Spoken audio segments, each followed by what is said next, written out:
so much. It's so lovely. Thank you so much. Thank you so much. I'm just thrilled to be here, and thank you so much for reading my book. Thank you so much for inviting me here. I'm going to talk today, I'm just going to sort of talk to you about my spiritual ideas and my spiritual sort of journey since the book has been over. But before I started, I wanted to remind everybody today that today is actually the anniversary of Rosa Parks's. It was December 1st, 1955, where she refused to give her seat up on the bus. And I feel like it's important to remember that every year. She is so inspirational to me.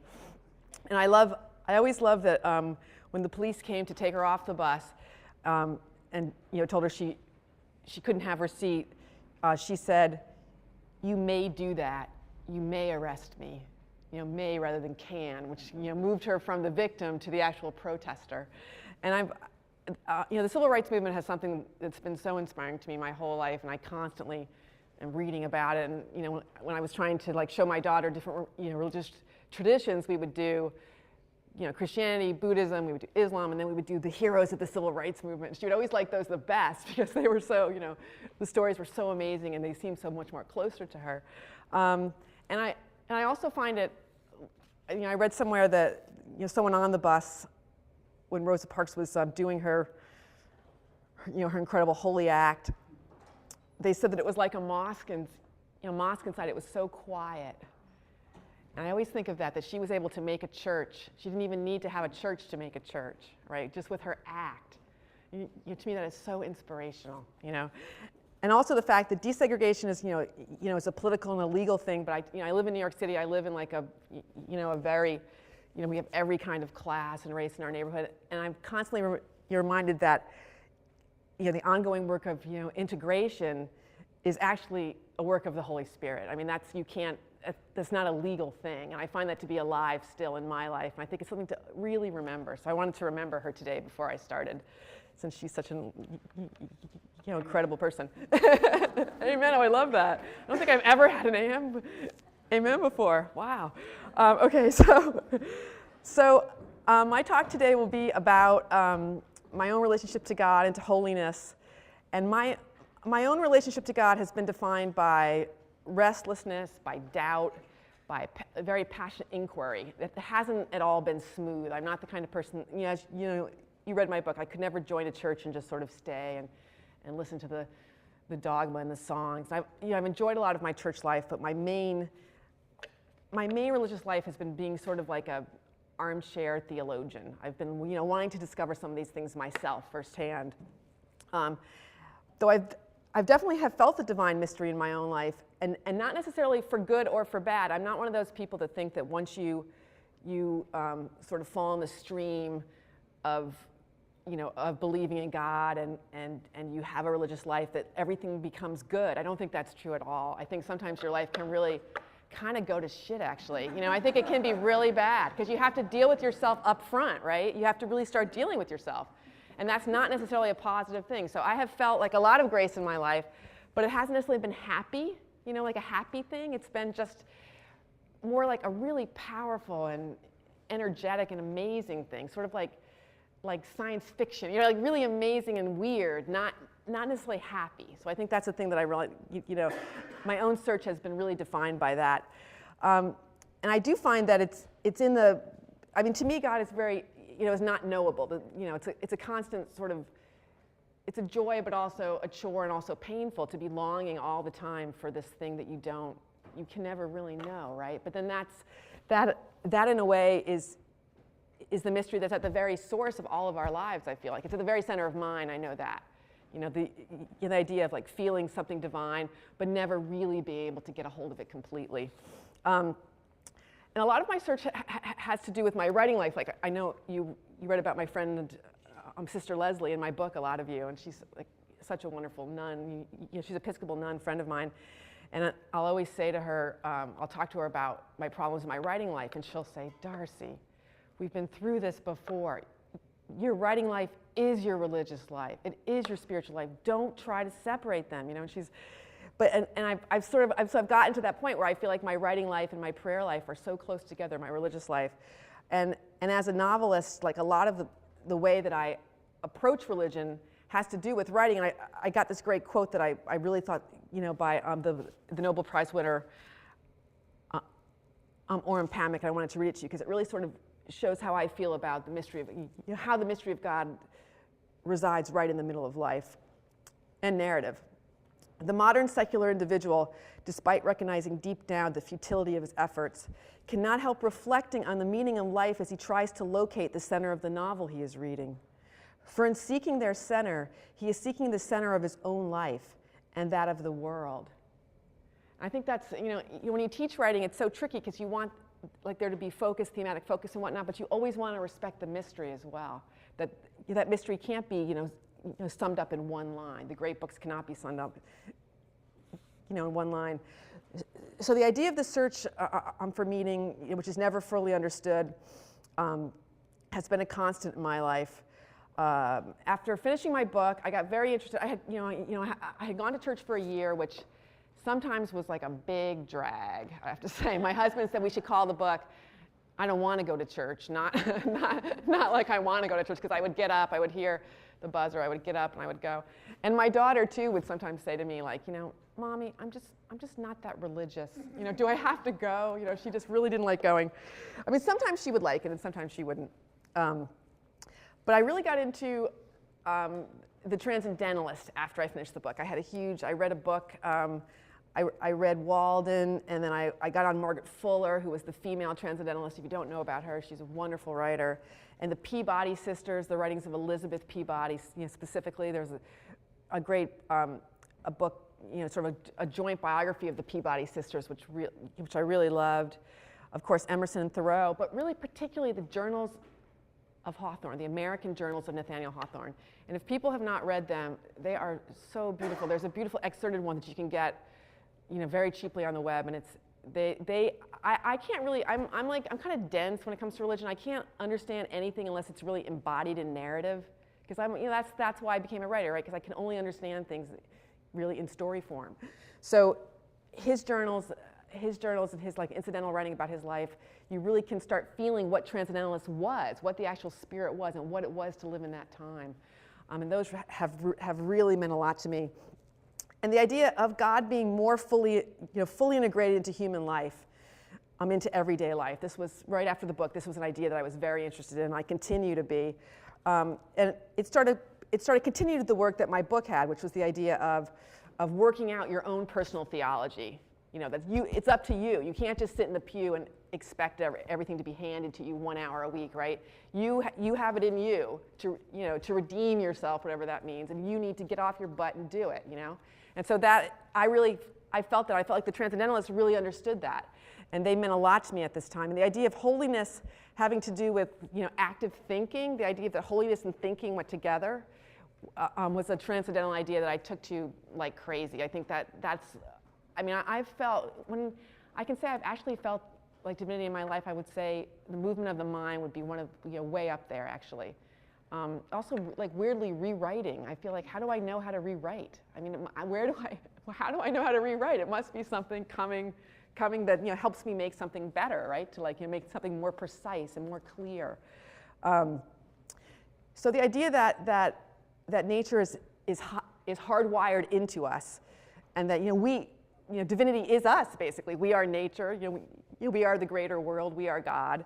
This was an idea that has really I've been very taken with the last few years, and that the mystic does not escape the world but makes use of it. And then this is Emerson. The invariable mark of wisdom is to see the miraculous in the common. So, I think my book was a movement toward that, but my work has been to move toward that, that much more. I have another quote from Emerson. The effulgence of the universal reason shines through the rudest individual fact, and that in the same way, every individual human being can be illuminated by higher truths.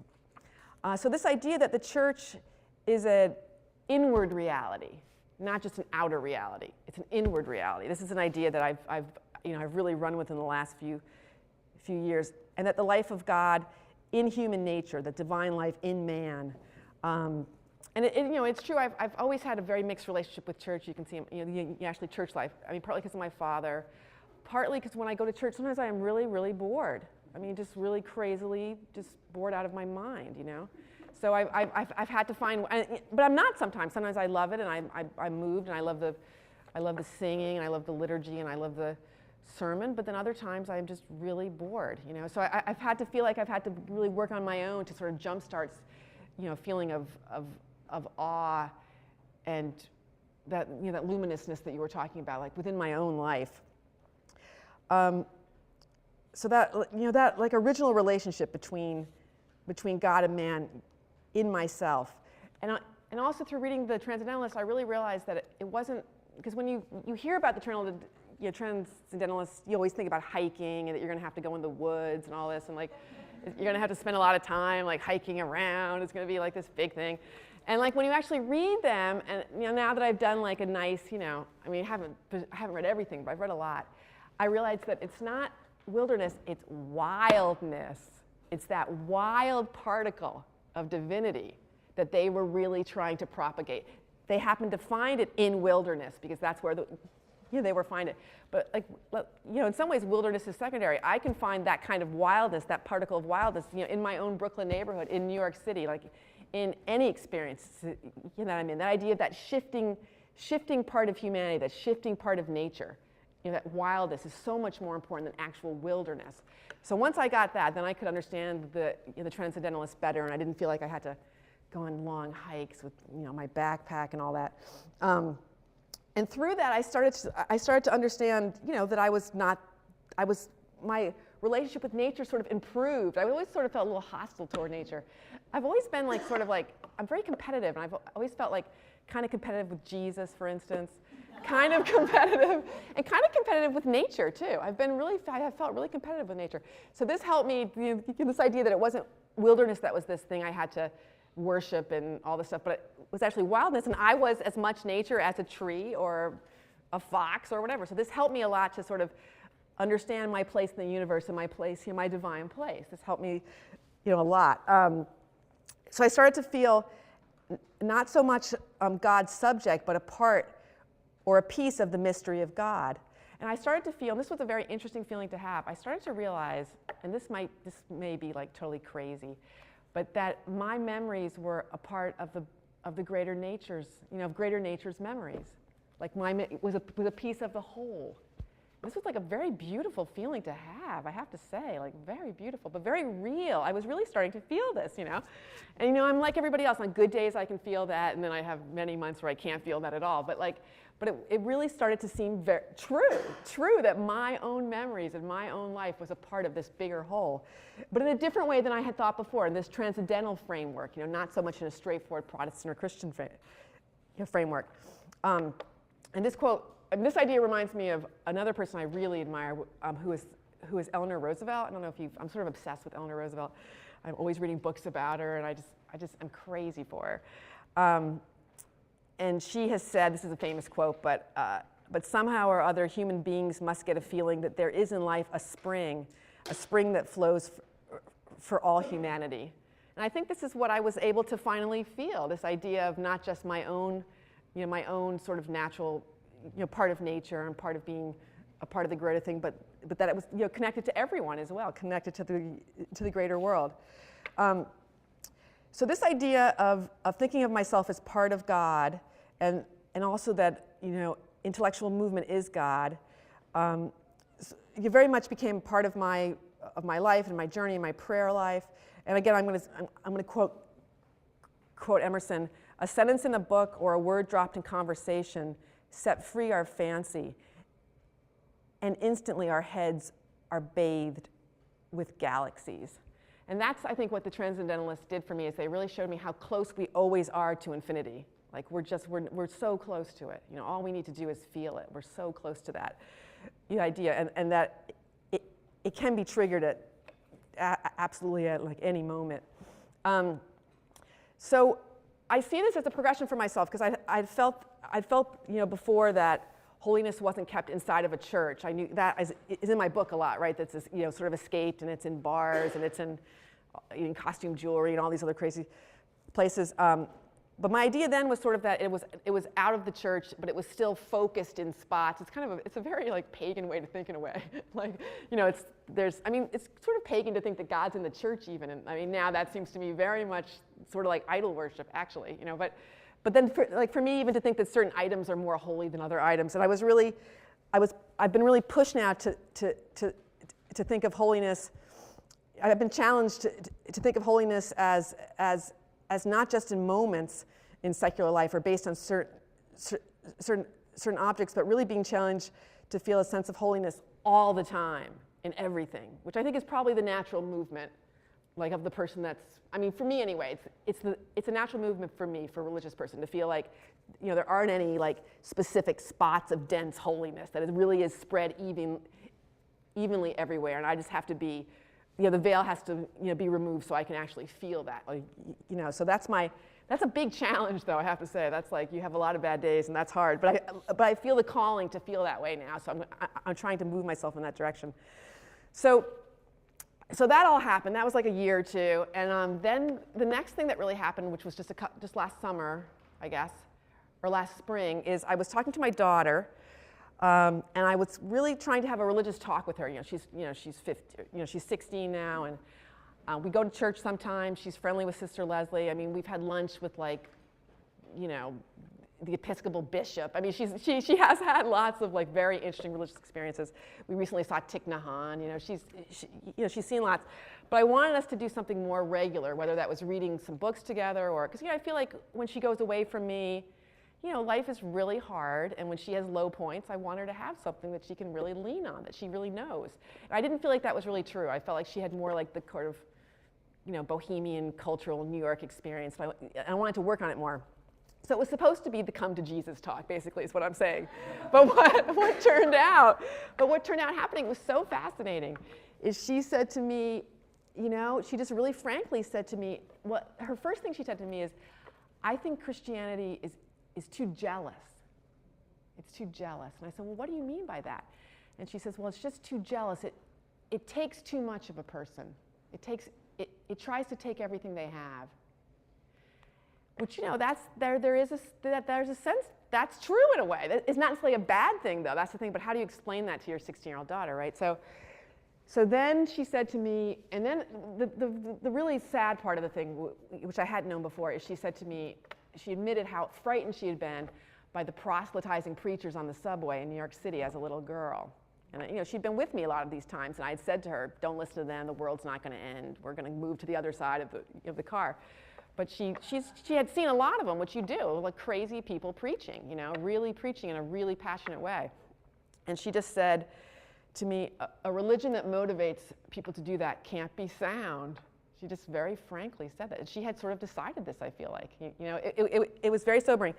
And then she said to me, she was interested in Buddhism. Her school was studying, history class. They were talking about, she has this incredible history teacher last year, and they talked about why some ideas move so quickly, both why people liked salt so much and how that traveled, how trade with salt. But they also talked about Buddhism and how easily Buddhism has traveled as an idea without really very much violence, which is extremely rare, So she was very interested in this idea that Buddhism is this thing that, this powerful idea that can travel very easily. So she said, help me to study Buddhism. So so the Come to Jesus talk ended up with me helping her to study Buddhism. So we've done that. So we went to see Thich Nhat Hanh. We're going to try to go around and see some of the more interesting Buddhist teachers. We've been to the Shambhala Center in New York City.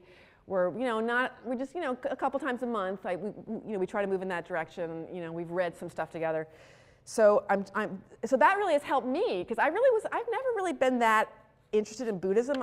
Partly because I felt like, everybody has their Buddhist phase. I'm just not going to have mine. You know what I mean? It's kind of like, like I always remember like the rock band The Smiths said, we're not going to go to America because everybody goes there.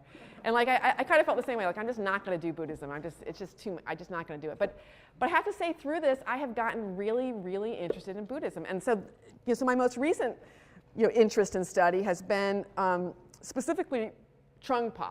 I've been fascinated with Trungpa, the Buddhist teacher who most famously got by accident into the cab with with the poet like Allen Ginsberg, and through that he influenced all the beats. He started Naropa University in Colorado, and his book, Cutting Through Spiritual Materialism, that is a book, man. If you guys, I mean, I can't believe that anybody wouldn't like it. It's an amazing book. It's beautifully written, which is something I really demand. I can't read crappy New Age writing. I will not read it, And it is really good. It's almost like, I don't know if people here, how much they know about literary fiction, but it's almost like a Mary Gateskill novel. It's like the states of mind are so carefully detailed that you read a paragraph and you're like, you just described how the math works, actually in my mind, So that's a beautiful book. I think The Myth of Freedom is also good. He's written many, many books. So I read him all this summer. I had a huge Trungpa thing this summer, and then I'm going to talk about his ideas in a minute, but then I've been trying to bring it back now a little bit too by reading Thomas Merton's Asian journals to try to sort of combine some of the Buddhist ideas back with some of the Christian ideas. But so the ideas from Trungpa that I've been most interested in have been, just really a continuation of transcendentalist ideas. The idea that wisdom is a domestic affair, that the mystical power can only be expressed through an extraordinary direct relationship with what is happening with reality. That's an idea that's very transcendental in a way. And he really encourages people also to stop their struggle to get a hold of a spiritual state. And that's what Cutting Through Spiritual Materialism is about. And that really spoke to me, because it's a lot of struggle, a lot of am I moving forward? Am I making progress? Do I feel closer to God than I did before? So the idea of just stop it, just stop it, just get sick of that, and just sort of stay where you are. That idea has been very helpful to me. He also has a traditional Buddhist idea, but he describes it very beautifully about working with root energy, rather than laying over conceptualizations. You feel angry, but before you even say you feel angry, you try to sort of figure out what that first feeling is that you're having, without putting on something on it that you've learned from the culture at large. So you really work with the root energy. And his idea is if you can work with that root energy before you have to sort of name it or classify it, it can actually become a positive force in your life. It's not, it doesn't lead you so much to like fixed ideas and negativity. Here's a quote from the book: "To transcend aggression, passion, to transmute aggression, passion, ignorance, one must be able to communicate with energy directly and completely without strategizing." So this is an idea that has been very helpful to me. I'm not sure if I can really do it, but it's been a very challenging idea, to me.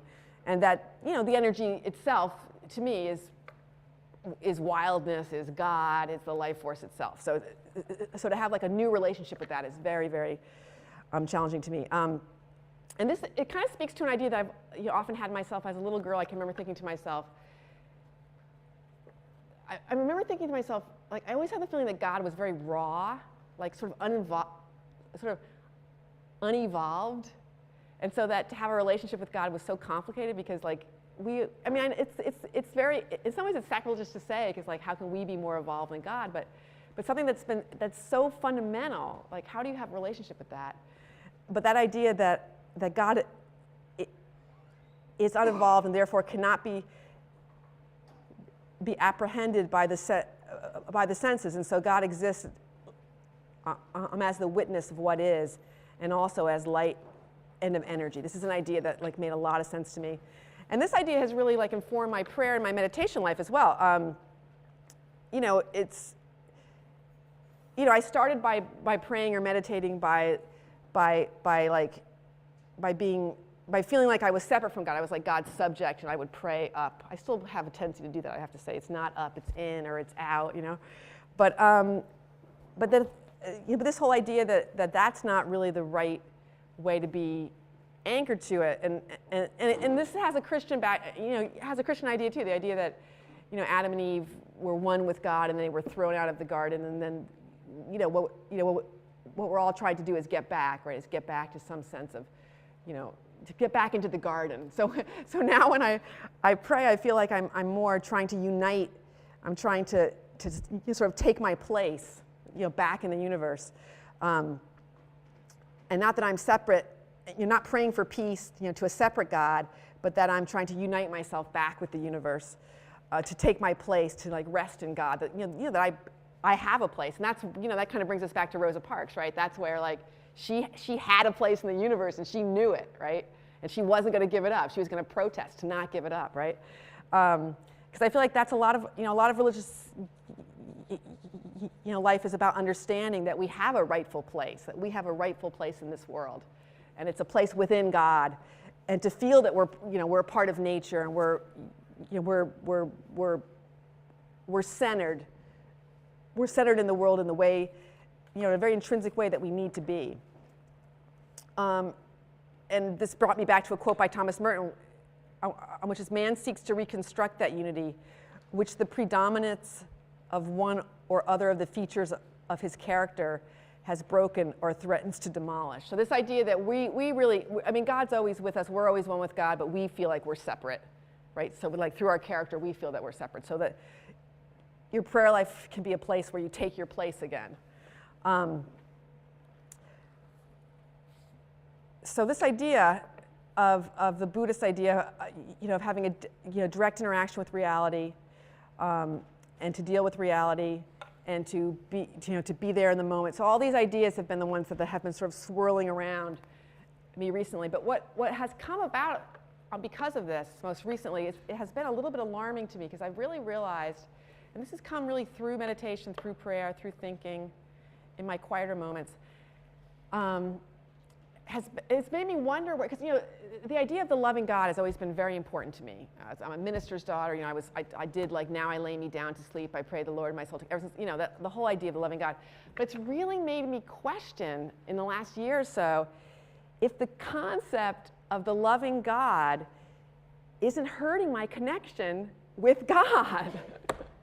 Which I don't know what to, this might sound crazy too. I don't know if I'm just losing my mind, but like I have really felt that the idea that I've had for so long of the loving God may be somehow hurting hurting that direct relationship that I need to have with the world and with reality and with life itself. Maybe that's not unlike praying to a God that's above me, that maybe taking my place in the world and the universe means really letting go of that idea of the loving God.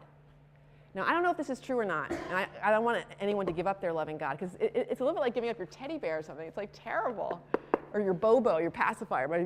My daughter used to call her Bobo. But I have actually thought about this, and it makes me, I feel very sad sometimes and sort of panicked as well. And I feel like I finally decided that, because I was panicked and thinking about it, and I talked to Sister Leslie about it, a few people about it. And finally what I've decided is, if it happens, it's going to happen. I don't have any, I can't, it's just like, it's weird to say it's God's will, but I have no choice. Like if this concept completely fragments for me and I have to go to a new place, I'm going to have to do that. And I feel it may be happening. I don't know for sure. I don't know if I should long to let go of the concept of the loving God, or if I should cling to it, but it's going to happen one way or the other. So I just need to sort of go along my way. So I have more to say, but I thought that I would stop now for questions. I want to talk a little bit about William James at the end. That's been my last point that the last few months I've been very, very interested in William James. So I want to talk a little bit about him at the end if we have time. But I don't want to talk the whole time. I want to make sure we have time for questions. So let's see if there's any questions at this point. Please. Oh, sure. Oh, sorry. You talked about your exposure to Buddhism and your development and your exploration of that with your daughter, but I was wondering if you had had any conversations or done any work about other Abrahamic religions, either Islam or Judaism, on this other central part of your journey. I'm very interested in I did a whole I've had Judaism, and that comes and goes, because I have friends that are rabbis, and we have discussions, and I love Rabbi Heschel. I don't know if people have read The Sabbath. That's an amazing, amazing book. I love the Baal Shem Tov. What a genius the guy was. Yeah. So I have a few people like in the Hasidim that I love.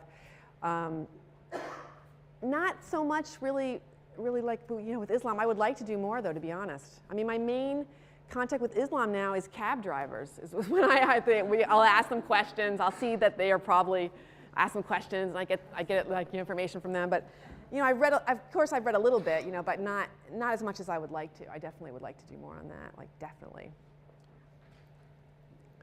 Please. Please stand up when you ask your question. Okay. You mentioned a rightful place in this world. Could you elaborate on what that looks like, or what that's looked like for you, or what that means? Wow, it's a big question. I think that's, in some ways, I feel like we are already what we're supposed to be. I mean, I know that sounds. I hope it doesn't sound like metaphysical, like gobbledygook, but like it's about really, accepting that you already are who you need to be. You already are a part of God. You already, are a part of the earth. But I think to feel that is hard sometimes. It's hard not to feel like separate, and a lot of longing, and a lot of desire, and a lot of confusion, and right, a lot of shame just for being alive. It's so strange. But I think that's the. I mean, to me the religious journey has gotten. I have periods of dryness like everybody, but it's gotten very, in the last year or so, maybe because of my daughter, it's gotten very, energized again. Mostly with this idea, the idea of like, I have a place. I have a place in this world. I mean, I sort of always knew that my work is important and my life was important, but even in just a really ordinary, you know what I mean? Like everybody has a place in this world, and to like inhabit it fully, really inhabit it fully, and know that the ideas that come to you, that thinking is holy, the ideas that come to you for a reason. They come because they need to be, like brought out and developed. You have no idea who's waiting. It may be your professor waiting to read your paper. I've been very moved by my students' work at times. Like it may be a greater audience. You publish something more widely. You don't know who's waiting for that message. You have no idea. And you don't know where that message is. I was talking to the MFA students the other day, and we're, everybody wants to publish a book and all this, which is really important. But I was saying that as a 12-year-old girl in Roanoke, Virginia, reading like the celebrity profile of Cher meant more to me than like, a million Little Women. It meant so much to me. It meant so much to me, So you don't know who's waiting, who's waiting for that, like your place in the world has to do not just like, with like, I have a rightful place, but also that, movement, the movement that your own mind's going to make to connect to other people and whatnot. I mean, again, I can't help thinking about Rosa Parks, I mean, she did this small thing, but think about, my God, think about what happened because of that. It's incredible, just incredible. Who else, please? Thank you. A lot of what you've talked to us about in your book itself has talked about this personal inquiry into the divine and what it really means to you. And I was wondering if you ever felt that there was a limit to this inquiry, because it almost sounds like with your own thoughts towards a loving God, it's sometimes driven by something outside of yourself entirely, and you don't really have control on it. Do you think that there are certain limits to this that you'll take, or certain things that maybe God wouldn't want you to inquire into, or do you ever feel any limitations? I don't really believe that God wouldn't want you to inquire into certain things. I mean, I think that's the weird thing about when you actually start on the serious religious path, at least for me. I remember my work with Sister Leslie. It's when I really realized that, I mean, I had just gone through a divorce, and I really realized that my divorce was this beautiful second chance. It's life, and that, in a way, because I was feeling sad and guilty like everybody, I felt terrible. It took me years to decide to do it, and that. But even that idea, I think this happens to a lot of people when bad things happen to them, supposed bad things, they feel this incredible spiritual thing come, and that's really what gets a lot of people interested in the spiritual life at those times. Is that something that's supposed to be bad isn't actually bad. But I feel like that's the thing. I realized that Sister Leslie, she could care less really it was all about the movement of the spirit. If something was really bad or good, could care less. Like she really wanted to know about what you were feeling, what you were thinking. If it was dirty, if it was wrong, if it was bad, didn't matter. You should explore it. It's who you were. You were a human being. It's the movement of the spirit. You got to check it out. So, I don't know. I haven't felt any limits. Sometimes I do have like periods of dryness where I'm like ideas kind of seem stale, or I'm not feeling it, and I feel like, maybe I'm just not, this isn't going to be going on anymore for me. But then something always happens, and I get excited again about something, and But I mean, it is work. I have to, I look for books that I'm interested in, and I seek out people and ideas that I'm interested in, and I try to let I hate to say I try to let the Spirit move me, but I sort of do. Like if I see someone that looks interesting to me, I know there's a reason why that person has something that I may need to like examine or think about. So I think that is the beauty actually of the spiritual life, is I don't really think there is any end. There is no end point. I think it's wrong to think there is an end, that you've decided, you're done, you've chosen your dogma, you're there, this is it. I think to me that's not a spiritual life personally that I would want to have anyway. Go ahead.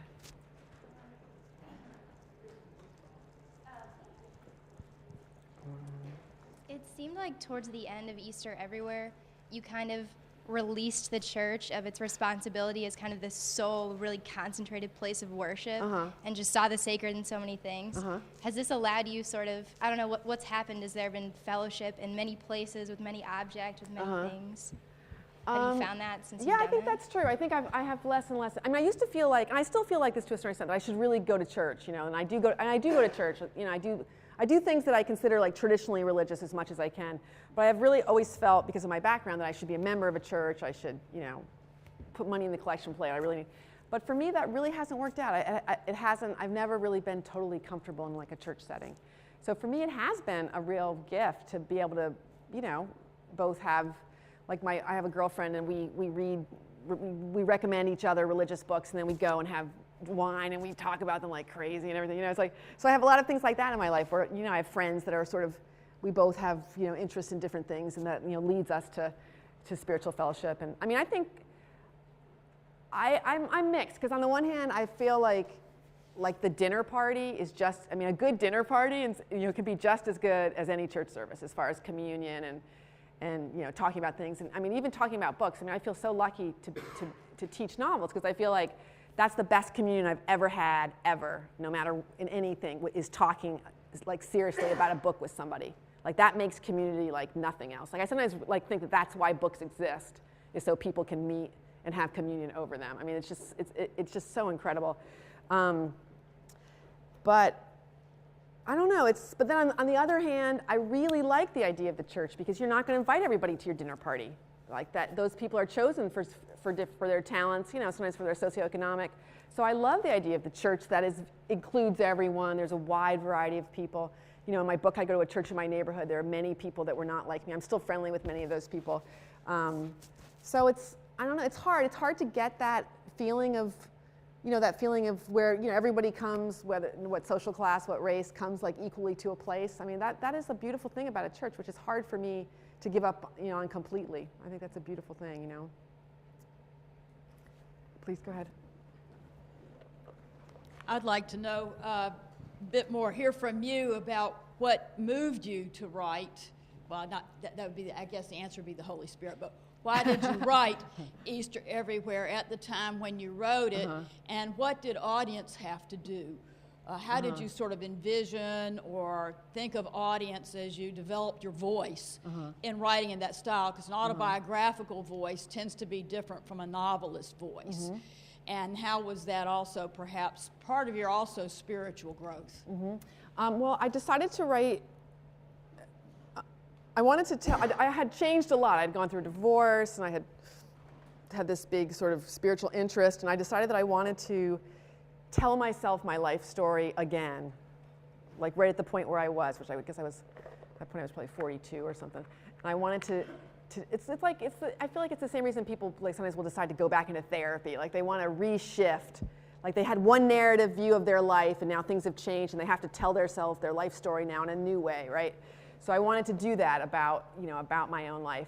So I decided, and I wanted to, sort of take back some of my early religious experiences, being a minister's daughter, and be in that place again, as well as I really did have I would walk past this church every day that I went to, Grace Reformed, and I really would have a draw. I felt a strong draw toward it.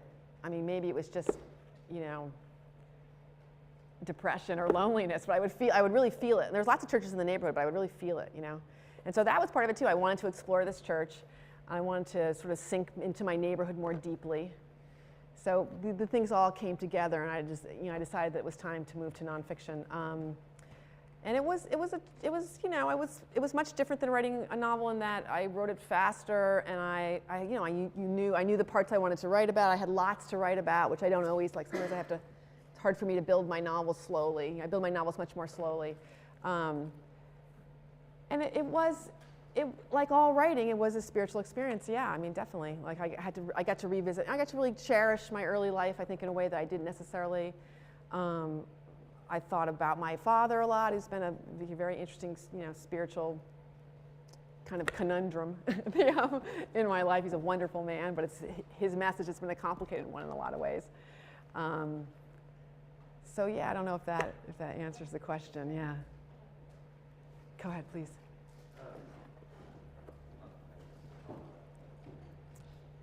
In your own writing, did you ever feel like you were, your ideas were all God-given, or was it sometimes you felt like you were fighting those ideas, and how did you like separate them in your mind or anything?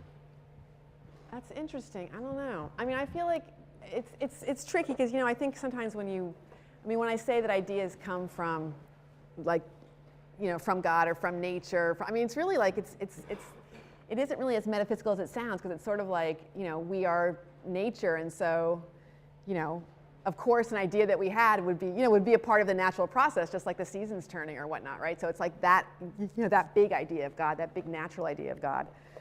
I mean, I always tell my writing students who are so worried about form, they're always obsessed with form, and they always feel like form is going to hit them on the head like a brick, and then they're going to know exactly how to form their stories. But like I always say, like you have to think to yourself that, look at nature. Like, look how beautiful a shell is. Look how beautiful a leaf is. Even ugly things in nature are beautiful. They find a form, and if you're faithful long enough to that material, and you shape it up, you will find a form, just like forms find themselves in nature. But I don't know. So I guess I definitely feel like sometimes when I have an idea, or I feel that movement, which I feel is in my life, is definitely grace. It definitely doesn't feel like it's all me. Like I feel like it does come from, whatever it is. It comes from God, or from like I said, wildness. The movement of life itself, the energy of life itself. I definitely feel that. I mean, of course, I feel like my better ideas are ones that I tend to obsess on and I think about. I mean, when I want jelly beans, I don't necessarily think that that's like necessarily from God, when I want to eat a hamburger, but there are some of my ideas I do feel like they have a lot of force behind them, and especially if they stick with me, if I find myself daydreaming about them, if I find myself wanting to read things on that subject and work in my journal, then I know that's something that I am meant to, that's partly why I'm here. I'm meant to bring that idea out somehow, like in the best way that I can, Or, I feel like we should. I really like this idea of the creative process as divine inspiration, as part of the Spirit. And I was wondering if you'd ever found that sort of inspiration through music as a different form of creative expression. You mean my music when I was in my rock band? When I was in my rock band Ruffian? What? If either you're through your own production or through other artists. I never really got to be a good enough musician. I shouldn't even say I play the guitar, because it's so rudimentary that it's like unbelievable. But yeah, I think music definitely. I mean, I've always been really jealous of music, because I feel like I shouldn't say this, but I feel like it's the best art form, really. Even though I love writing, but I feel like music can reach people in ways that it's just so unbelievable and so moving without having to have a lot of specific thematic ideas, or it has precision, but in a totally different way that's not sort of image connected. And so sure, I mean, yeah, I love music. Like, definitely, yeah. Did you have a question? Go ahead. Yeah, just go ahead. Kind of spawning off of Professor Warren's question about sort of putting together your thoughts in this memoir, how do you go about articulating a story like this to multiple audiences, and especially since the book is very well thought to reach people who maybe might be questioning their faith, or who are going through a similar path, and I personally find myself all the time, being in the process of being ordained in a church, to articulate my call to different sorts of people I encounter all the time. Right. And I thought it was really interesting how you sort of really put it into a tangible, accessible kind of form, and like you said, a narrative form that really can sort of reach different audiences. Yeah. I just want kind of to know what your thought process was for that. Well, I mean, it's all like really all I know. I'm not really like haven't been trained in theology or anything like that, so I don't really know how to do it besides tell my own experiences and my own story. But I think it is really tricky because I feel like I definitely wanted to write my book for a secular audience. I felt like, my book is strange because I feel like it's in some ways not religious enough for like really religious people, but it's too religious for people that are secular. So it kind of goes into a very strange place in a way, But I think it's important. I think we're having a big problem in America right now, having writers that don't seem to want to communicate religious ideas to like a secular audience. Like we had Merton. We had all these great writers in the 50s and 60s that could really do it. Dorothy Day, we had Merton, we had Dorothy Day, and now there really isn't, it's not the same as it was, I feel like. And I feel like it's really important to get these, in order for a growing, intellectual interest in religion and a feeling that it's not just a right-wing, born-again thing, But I think it's important to have try to have a conversation. And so I really wanted my book to be that. I really didn't want to just like use language that would, sometimes even sometimes when I read books and I see language that is too religious, I'm very turned off because it just seems like cliche to me. Like the metaphors they're not fresh. I don't know what the person really means. My Holy Spirit and your Holy Spirit. That's just like, wow. That'd be so different. How would you ever be able, you know what I mean? So I really did try to bring it right home so I could explain my experience. I was hoping that through that, and a big model for me really is Thomas Merton. I just adore that guy. I've read all of his journals. I've read basically everything he's written, and he's such an amazing writer. And I feel like his writing of what his interior life was like and the honesty that he was able to talk about is very meaningful to me. And so I did sort of model my own religious ideas on that, like on the way that he was very frank. He would use his own examples from his own life. He would bring in not afraid to bring in other things, not afraid to talk about doubt a lot.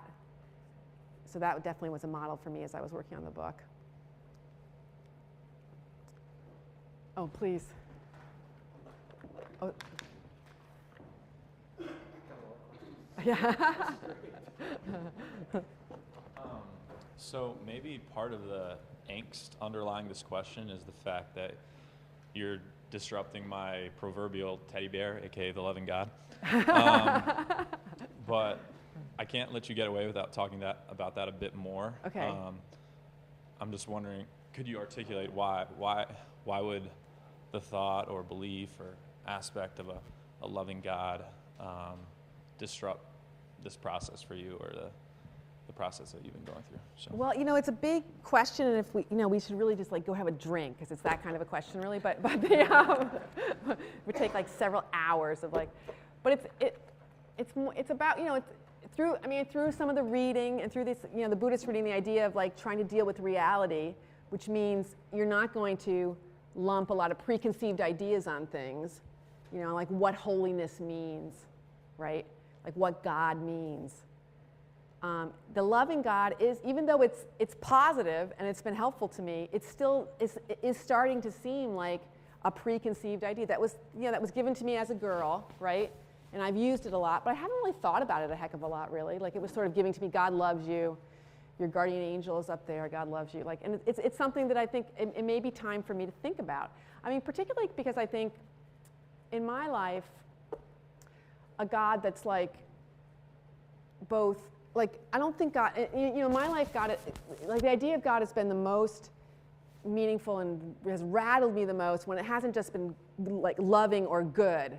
When it's been like, I always say to people if ever we're talking about the Bible, like there's a reason why when the angels came, the first thing they said was, "Be not afraid," right? Because like they had eyes in their hair and they were like scary. They weren't like little cherubic, holly hobby thing. They were scary. And I think that the force of holiness is not totally positive.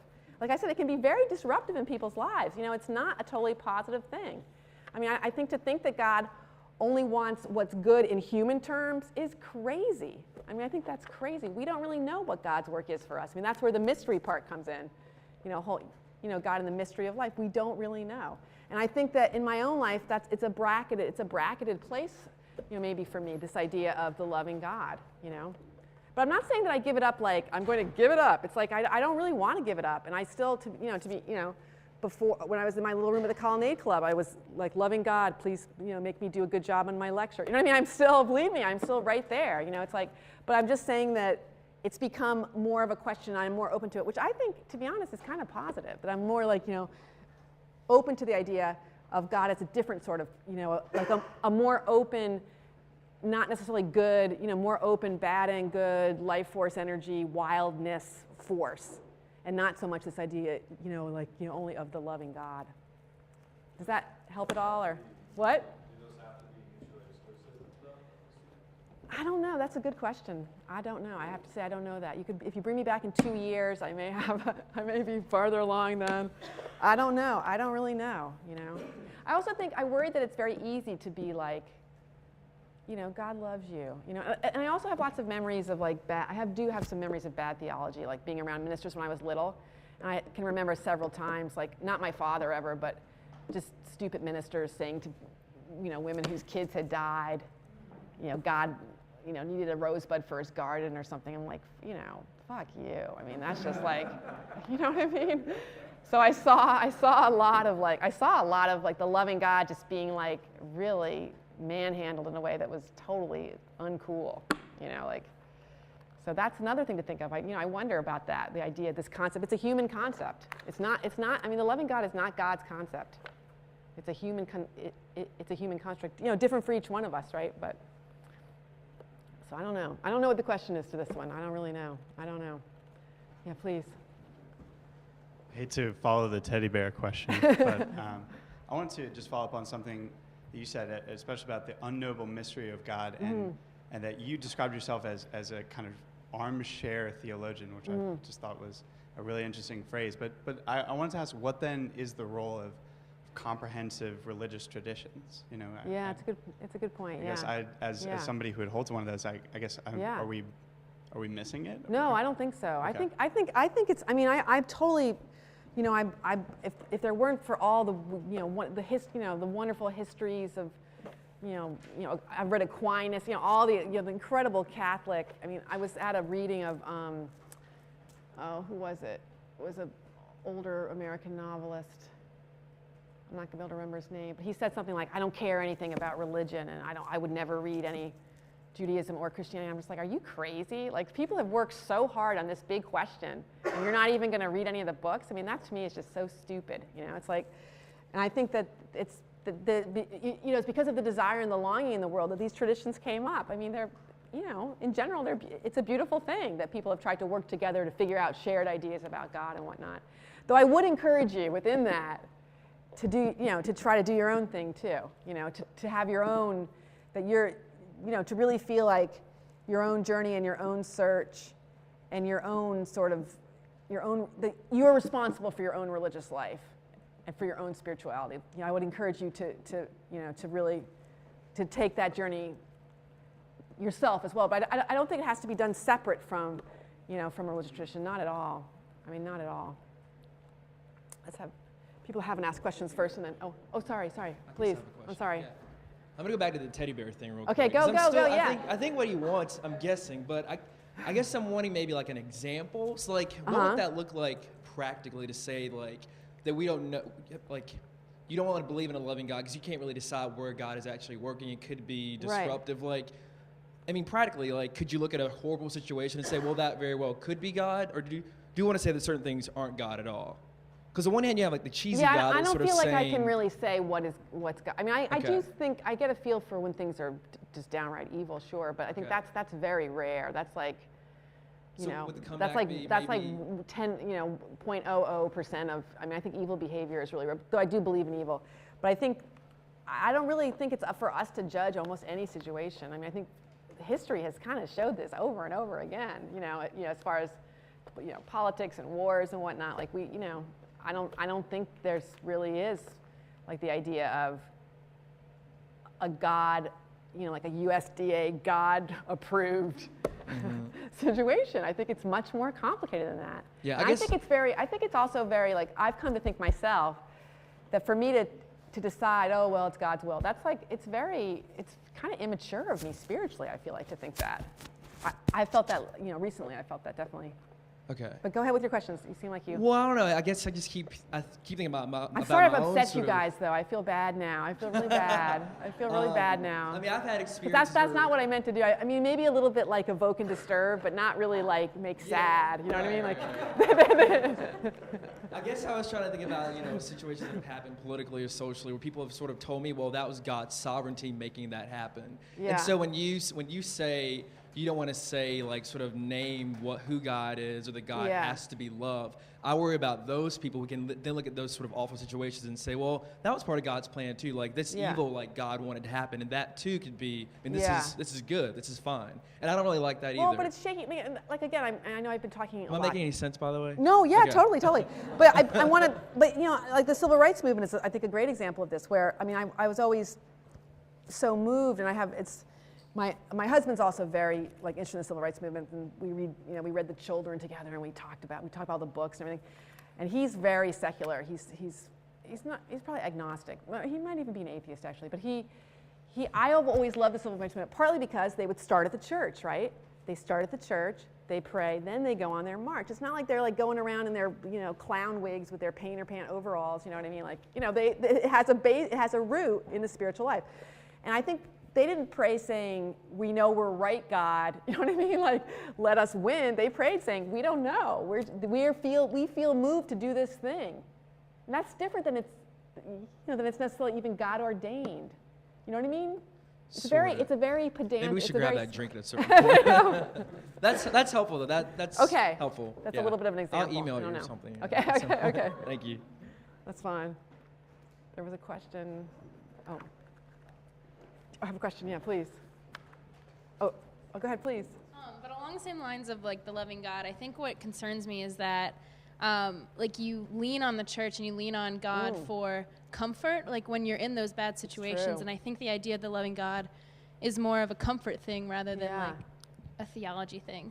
So I don't know. You might be right. And that's a very smart thing to say. I think that what we might be getting to is that the church hasn't always been loving, though, sadly, but this church is not loving a lot. I mean, at least part of the time anyway. But the church can be a very comforting and loving atmosphere for people. But I don't know if that means that God is exclusively a loving God. I don't know if that's true anymore. That's what I'm saying to you guys today. I don't know. But I agree with you that the church, at its best, I mean, I like churches that are like, I mean, I will go to church sometimes when I'm at different, if I'm like away from my home, I'll go. And I've seen some amazing churches that they're almost like the French Resistance. They'll be like I was in one, near where my mom lives in Albany. I just randomly went to the like Methodist church that was near her, and there were a bunch of families that had just come from India, and then there were these old people, but they were seemed like old white people, like that were on their little, but they all seemed so happy to be together, and it was fantastic. I loved it. It seemed like a very loving and positive place. You really could feel something going on there.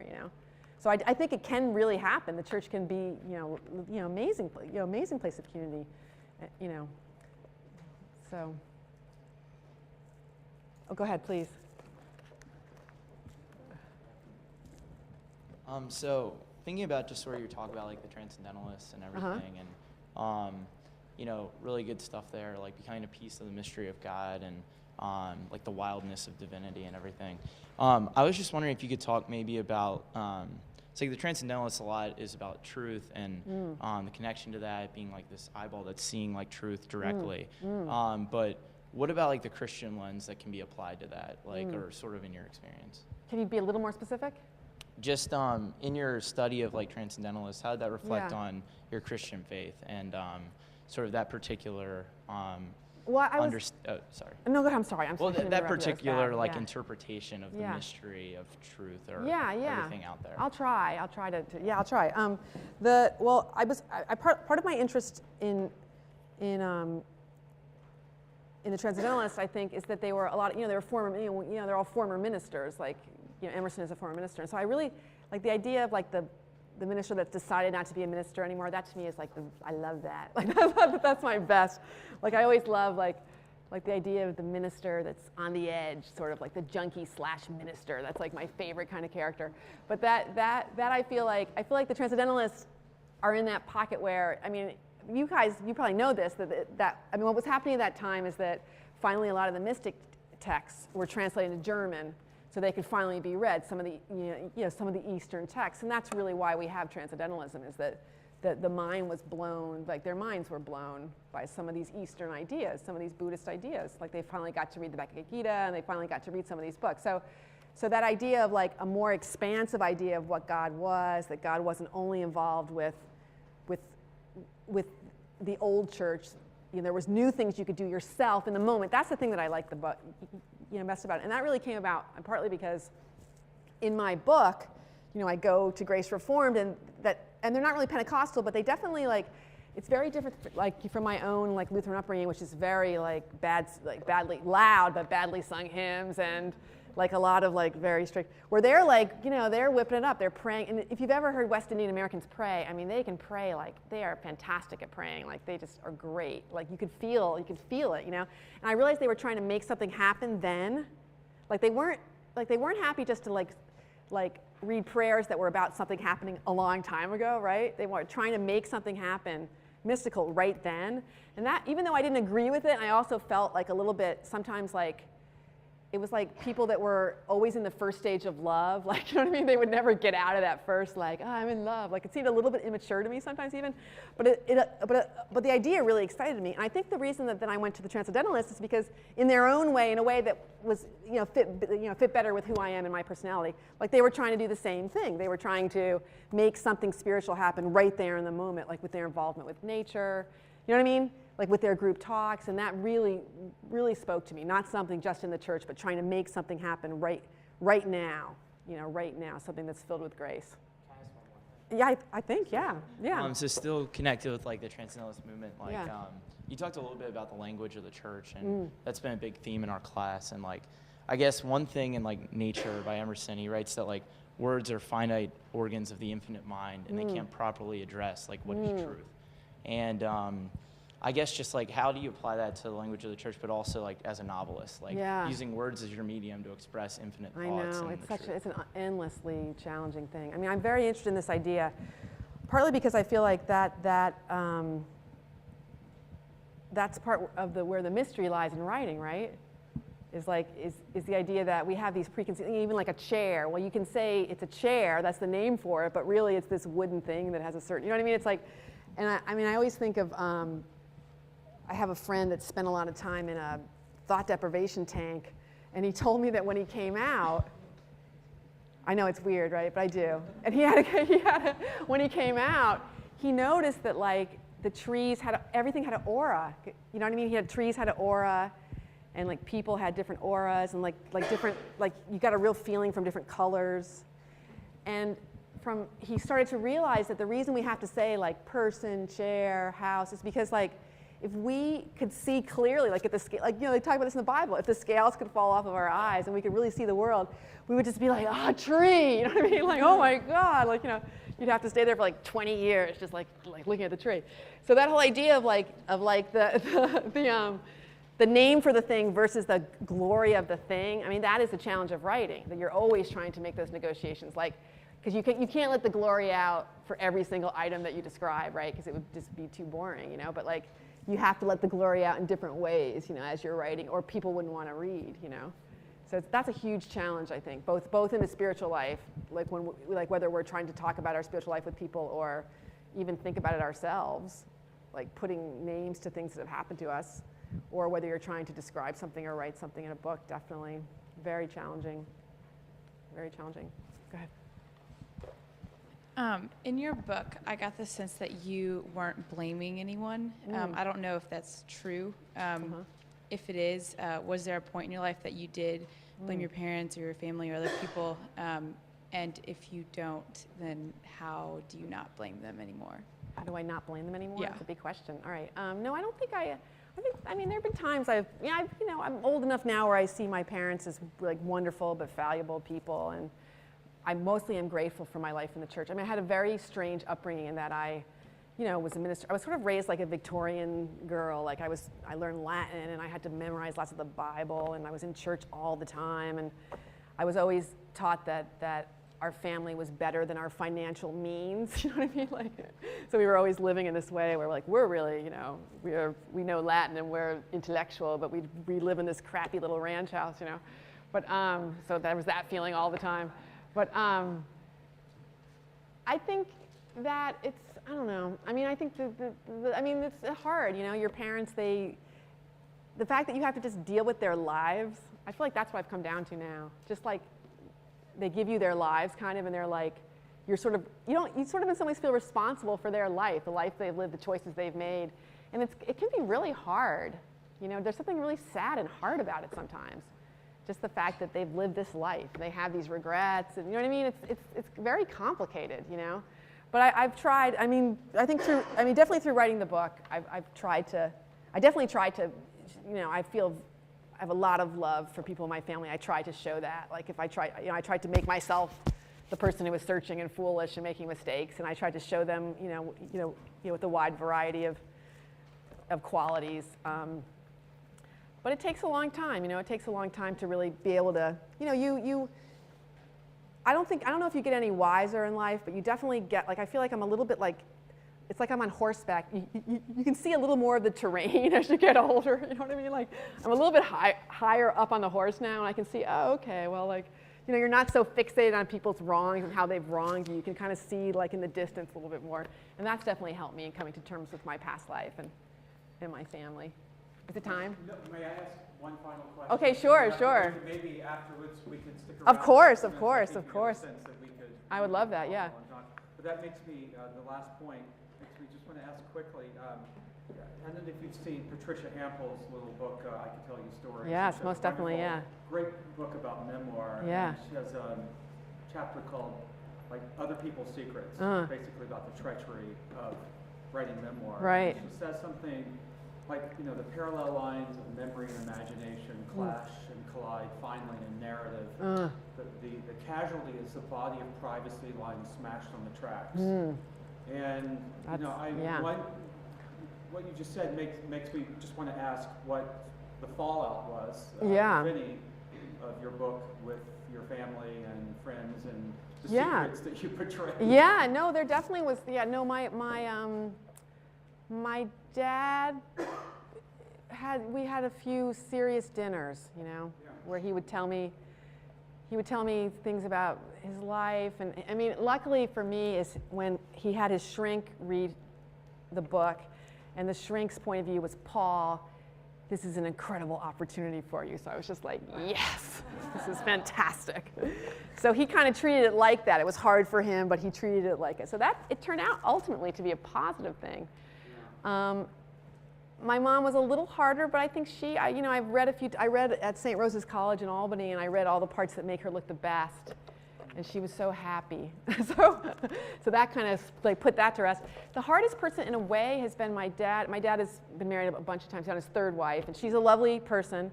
But it was hardest on her because the idea that she had of him didn't really fall into line with the guy in the book. So that was tricky. That was more tricky. I think she's maybe even now still a little bit, that would be the one relationship that hasn't quite gotten back to normal yet. I read everything to Abby. Abby was like, I'm so funny. She thought she was like, I love myself. She was like, put more stuff in there about me. What about the other time when I blah, blah, blah? So she was no problem. So anyway, thank you so much. I have really enjoyed it. Thank you so much. I really enjoyed it.